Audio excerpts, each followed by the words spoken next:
クリスチャンの寄り道にお立ち寄りくださりありがとうございます。今日は私が高校生活で体験したお話をしたいと思います。私は夜間の定成高校に通っていました。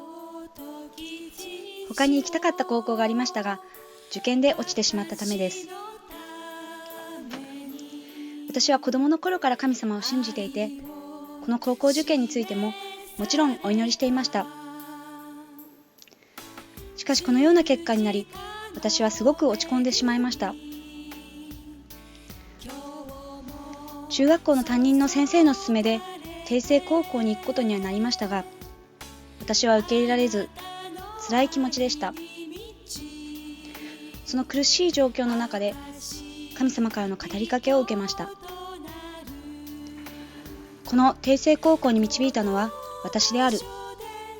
この高校に通うことによって私は私の栄光を表すという言葉でした。そしてまた聖書のイザヤ書にある天が地よりも高いように、私の道はあなた方の道よりも高く、私の思いはあなた方の思いよりも高いという御言葉が私の心に響きました。私は神様の言葉によって励ましを受け、定成高校に行くことに対して希望を持つことができるようになりました。いざ入学し通い始めると、新築の校舎に私服で通学ができ、勉強もスピードが遅く、試験も簡単で、最初は喜んで通っていました。しかししばらくすると人間関係でトラブルが起きました。生まれて初めて呼び出しというものを受け、仲良くしていた人たちから大勢で非難されました。私はその時は泣くこともなく冷静でしたが、本当にマフィア映画で見るような怖いシーンの状況でした。しばらくして呼び出しをした人は学校に来なくなりましたが、私は孤立してしまいました。そんな中、この定成高校に通い続けることを迷い始めました。学校生活が憂鬱で心機一転したい気持ちと、勉強も物足りなく感じ始めていて、どこか他の学校に編入するか、通信制に切り替えるか、または留学するかなど考え始めました。そして神様の導きを求めて祈りました。プレイヤーチャペルというところで祈っている時でした。はっきりと心の中に神様の語る声を聞きました。それは最初に語った言葉を思い起こしなさいという言葉でした。あまりにもはっきり聞こえたのでびっくりして思わず顔を上げて周りを見たほどでした。それから再び神様に祈り、最初に語った言葉とは何のことですかと思い起こしていきました。その中で、この定成高校に導いたのは私であるという言葉と、天が地よりも高いようにという聖書の御言葉を思い起こしました。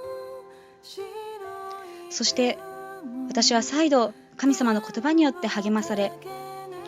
いろいろと考えていたすべてのことをやめて定成高校に通い続けることにしました。またその祈りの中で、私自身が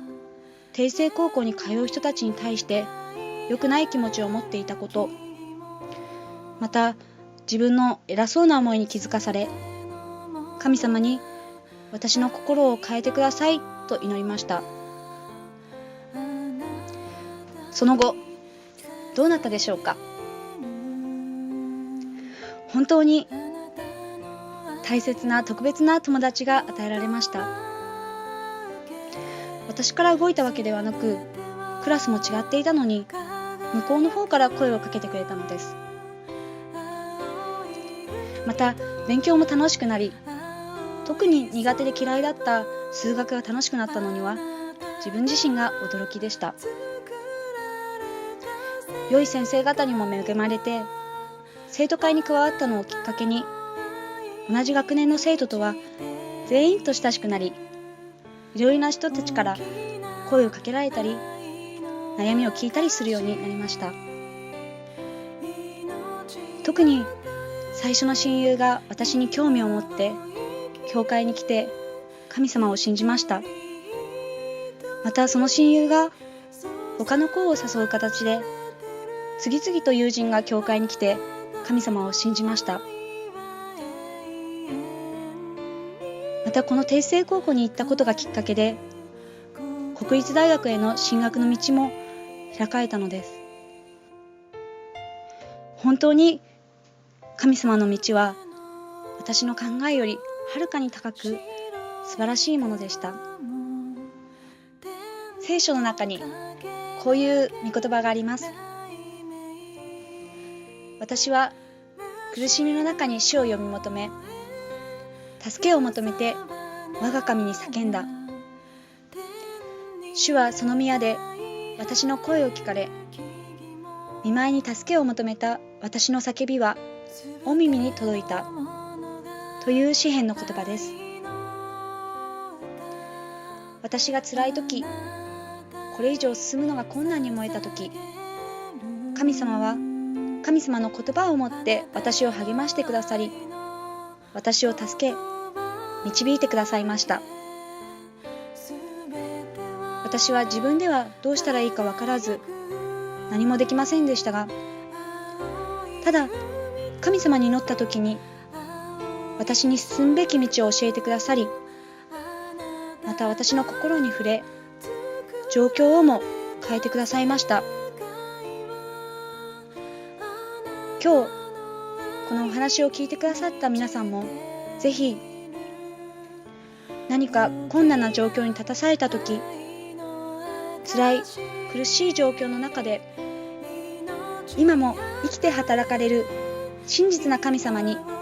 助けを求めて叫んでみてください。神様は私たち一人一人を本当に愛してくださっていますから、その叫びを聞いてくださり、神様の御手を動かし、あなたを助けてくださいます。どうかお一人お一人がこの新しい年に今も生きて働いている神様の力と愛を体験できるようにお祈りしています。